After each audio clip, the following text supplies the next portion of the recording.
Okay, before I can really get started on wiring, like there's obviously stuff that has to be dealt with first, like this guy, which, what am I going to do, bolt it to the alternator?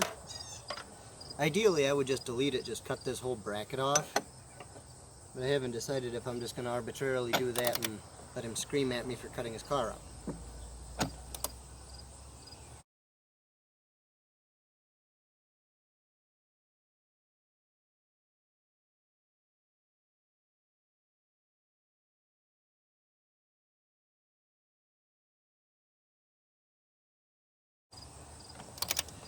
So for now, oh, there we go. I'm going to use this thing, which you're not supposed to.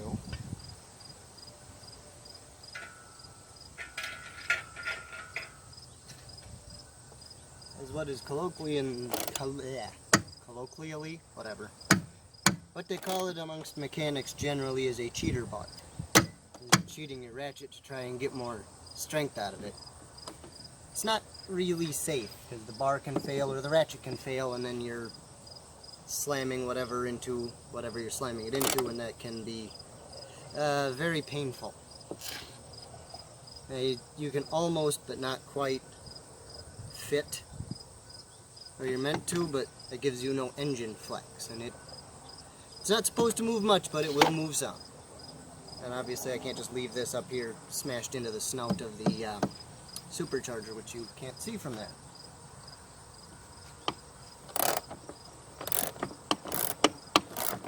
I have to admit, I'm really surprised this bolt didn't break on me.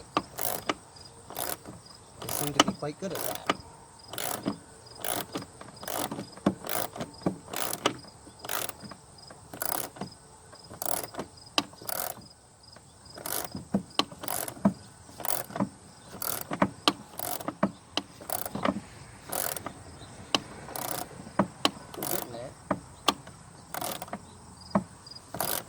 See if I can make that incredible wrench falling noise. I don't know how well the mic's going to pick it up because I'm still filming on a cell phone.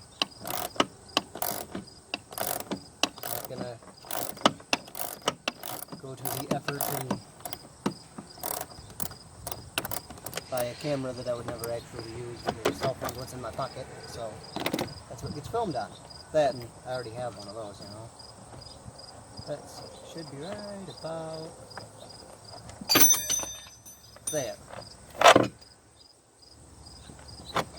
That takes this dumb thing out.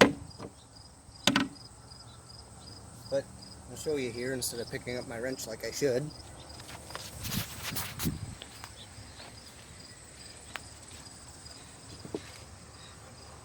That this bracket is it's only kind of in the way of the alternator, but it's really in the way of this water pump stuff that's on the water lines that are through the alternator bracket, because engineers. You're going to hear that a lot, because engineers are, well, kind of stupid. But this engine was never designed to go in this car, so there's that too. Well, there is internet debate about that, because this would really, it would have been the ideal engine for this car, but fuel crisis or something, reasons I guess, and they didn't put it in there. I just got to figure out where I'm going to put the ignition coils. That should be fun. Okay, since most of the rest of what I'm doing requires another person and or the input of the vehicle's owner, I'm switching to the brakes. So, here's the tools you're going to need, and obviously the brake pads. And you could probably use rotors, but if I remember right, they were pretty straight before, so they will work until we can get an actual shop and do the lines, probably the calipers, just everything. Well, I've got a pry bar. It's not really a pry bar, but I'm using it as one. Since I don't have a big C-clamp or brake piston compressor. Don't know what's wrong with my tongue today. So you've got your appropriately sized, varies by application, ratchets and sockets. This because it's old up in here and you're going to need to scrape some stuff off. Brake cleaner to get any lube you got on there or off. A penetrating lube because these are very old. Now, As I was aware, there was only really two different kinds of rear brakes that are disc.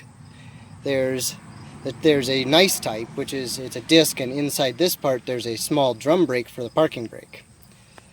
And there's this type, which has a ratcheting mechanism up in the piston that locks it in place when you pull the handle, provided your cables work.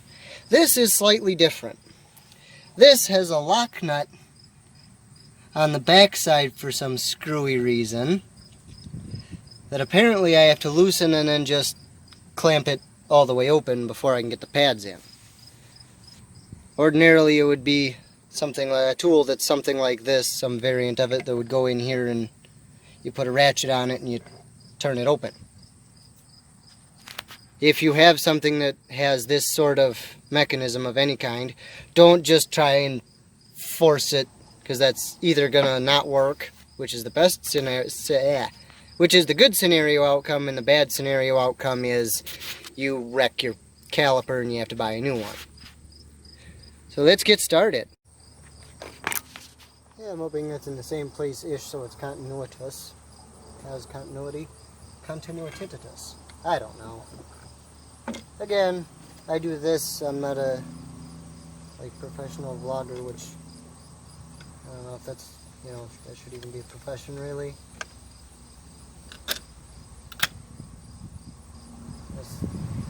It appears as if it's already backed out, which would be rather strange because it would basically mean that I lost half a set of brand new pads.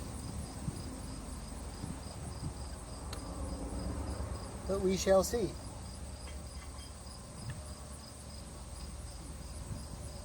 Yep.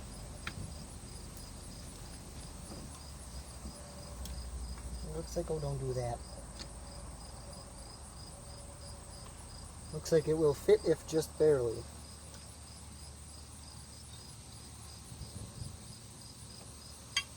And now I've got crud all over there. And this is where the brake clean comes in. Well, brake parts cleaner.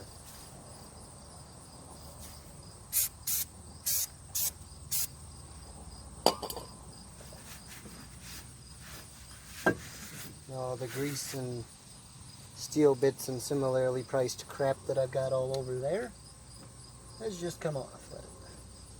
Probably let it flash off just the same, so.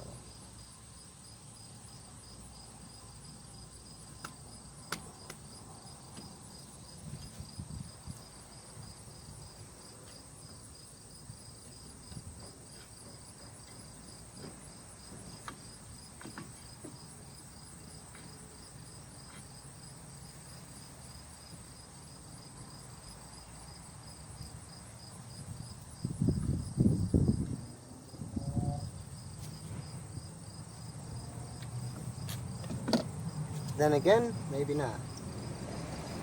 I think I gotta pop that outer back off. Yay. Something so screwy about this whole situation, wouldn't you agree? Well, she was a fight to the finish, but that's one side done. Yay. All I gotta do is do the other side, and then I can put these two bolts in and put the tires on and put the car all the way back on the driveway. Hooray! Okay, after a frightening fight all night, oh boy, here I go again. We got the rear cradle bolts in now. Don't know how you can actually see it. I'm trying to give you a bird's eye view without getting the camera shaking like mad from the reciprocating saw. Got a couple things here I'm going to try and knock.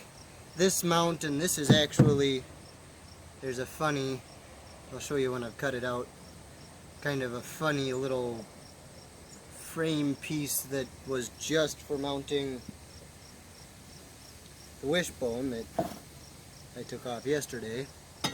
So I can remove that, and then we can actually have clearance around the engine so that when it torques, because it's not solid mounted, it's rubber mounted, it can torque without hitting the rest of the car.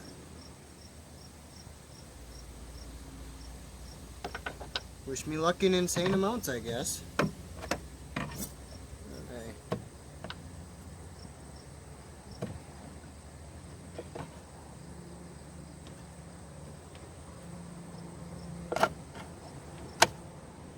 Whee!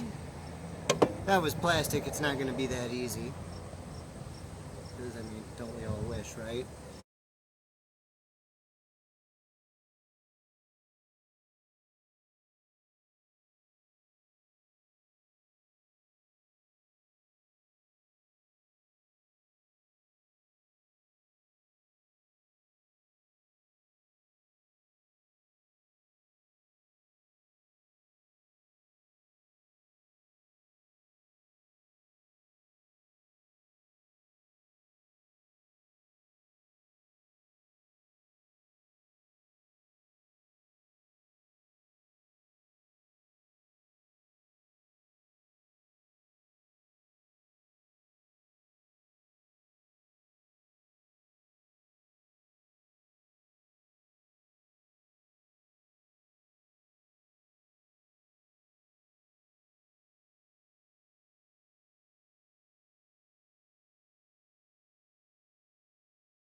Yeehaw or something.